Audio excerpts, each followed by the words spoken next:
Nah, Salomo, sejak awal kalau kita membaca Perjanjian Lama, ini menarik. Apakah hukum Salomo yang dia mengambil wanita-wanita lain itu, apakah itu bisa dibenarkan?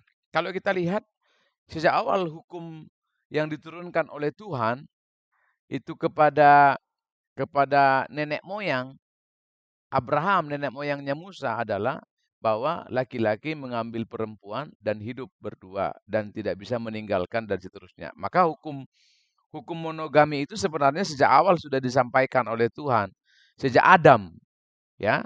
Nanti kita bisa melihat itu. Artinya itu jelaskan bahwa tidak boleh mengambil wanita lain atau tidak boleh poligami. Yang kedua, aturan itu jauh lebih jelas ketika Musa membawa orang Israel keluar dari Mesir. Artinya apa? Firman Tuhan datang kepada Musa begini, nanti kamu ketemu dengan bangsa-bangsa asing, wanita-wanita asing, kamu tidak boleh mengambil wanita itu dari istri, calon istri dari bangsa-bangsa yang lain. Kalau itu aturan sebelumnya itu belum ada itu. Ya, artinya boleh mengambil wanita dari mana saja, yang penting wanita dan satu. Kan kira-kira begitu. Nah, tetapi di zamannya Musa ada perintah yang baru bahwa mereka orang Israel hanya boleh mengawini sesama mereka, wanita yang lain. Itu sebabnya kalau kita nanti membaca kitab Esra, Nehemia, itu mengharukan. Setelah mereka kembali dari Yehuda, eh setelah mereka kembali dari pembuangan, lalu orang-orang yang pulang itu rupanya mengambil wanita-wanita dari bangsa asing. Lalu kemudian Esra pulang untuk kloter kedua, lalu dia melihat, wah ini orang-orang ini baru saja dibebaskan oleh Tuhan, sudah mengambil wanita-wanita yang lain.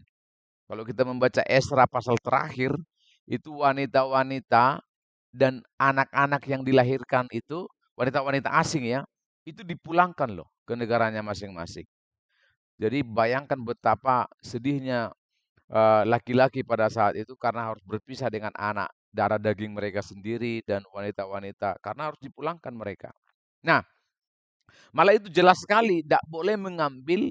Jadi sekarang dua malah yang mengikat Salomo harusnya. Pertama, tidak boleh mengambil wanita lebih dari satu.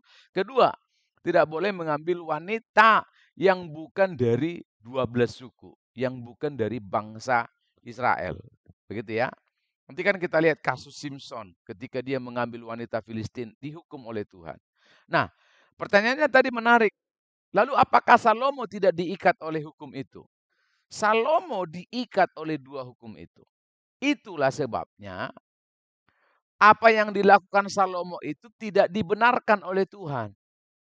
Maka Tuhan berkata di penghujung pemerintahan Salomo, Tuhan berkata, Salomo, lihat wanita-wanita yang kau ambil dari negara-negara lain akhirnya membawa kamu kepada ilah-ilah lain. Dan itu terjadi.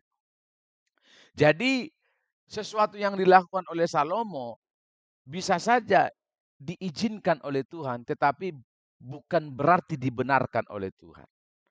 Ya, saya ulang. Tuhan tidak setuju dengan tindakan itu.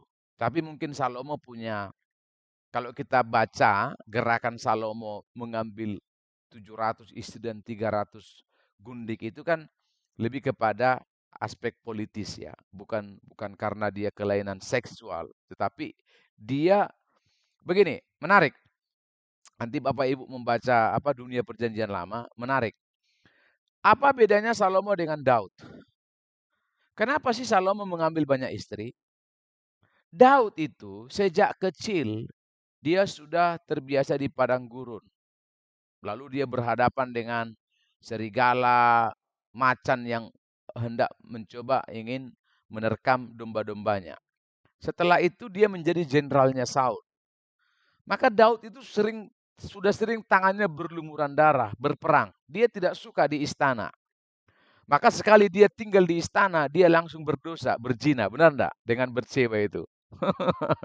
Karena dia memang dia adalah orang lapangan, Daud itu. Jadi bayangkan dia di gua-gua berapa puluh tahun dia di pengungsian sebelum dia menjadi betul-betul jadi raja ya. Waktu dia dikejar-kejar oleh 3.000 tentara Saul. Jadi lama sekali dia Pak di lapangan. Itu sebabnya dia bukan orang istana. Tapi beda anaknya Salomo. Salomo begitu lahir, itu dia lahir di tempat apa namanya kasur beremas. Ya, dayang-dayangnya banyak. Dia terbiasa dengan kain sutra, dia terbiasa dengan makanan lezat Salomo itu. Itulah sebabnya Salomo tidak pernah berperang. Hanya satu kali Salomo tercatat dalam satu raja-raja, dua raja-raja, pernah ikut ke medan perang tapi tidak ikut berperang, hanya mengawasi. Nah, selain itu tidak pernah lagi. Dia lebih banyak di istana karena memang istrinya banyak. Lalu dia banyak menyelesaikan masalah di istana. Kenapa? Ada latar belakang. Karena sejak kecil dia lahir, dia tidak pernah pegang darah, tidak pernah berperang dan seterusnya dan seterusnya. Dia anak-anak istana, begitu ya. Nah, itu sebabnya ketika dia melihat kondisi ini, dia tidak ingin berperang.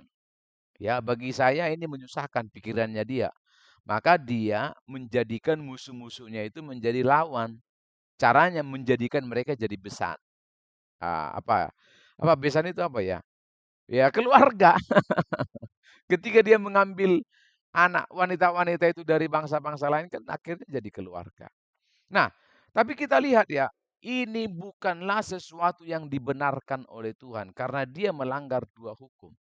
Hukum monogami dan hukum tidak boleh mengambil wanita dari asing. Maka Tuhan berkata kerajaanmu tidak akan kokoh.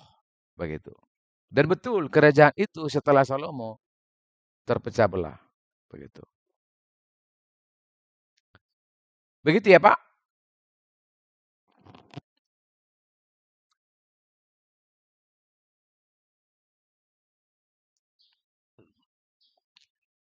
Ya, tentu saja keselamatan kalau kita lihat ya. Sebentar ya.